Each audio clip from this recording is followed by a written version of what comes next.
No.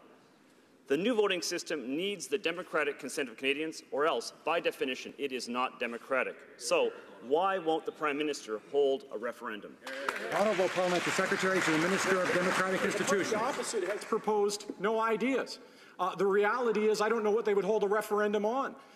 When we look at the last election and we look at the problems the Canadians saw with our democratic systems, the scandals in the Senate, the disenfranchisement from the Unfair Election Act, the scandals that happened with violations of the Elections Act, that's why they lost. That's why Canadians said this had to be the last time that we saw those kind of violations, and that we needed a new system of governance, that we needed to modernize our system. That's exactly what we're going to do. I engaged them in this. I asked them to participate in finding that better way, that better system.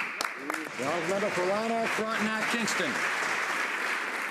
So, Mr. Speaker, if I understand the first part of the Parliamentary Secretary's response, he's saying that there will never actually be a proposal unless the opposition parties come up with it, and the government will not actually be coming forward with any proposal ever. That will be a problem, Mr. Speaker. But let me suggest an alternative narrative. There's a process to design a new system designed by the Liberal PMO. The timeline is controlled by a Liberal minister. The proposal, for whatever was approved, will be done through the Liberal majority on the committee. The outcome will be decided by the Liberal cabinet. At some point, Canadians should have to say, why can't Canadians vote yes or no on the Liberal proposal, which will come eventually via a referendum?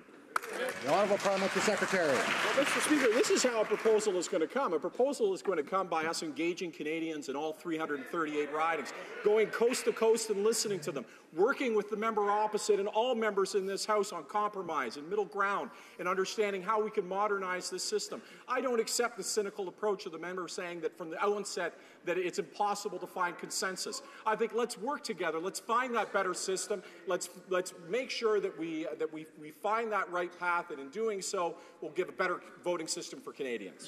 Member for Banff Airdrie. Mr. Speaker,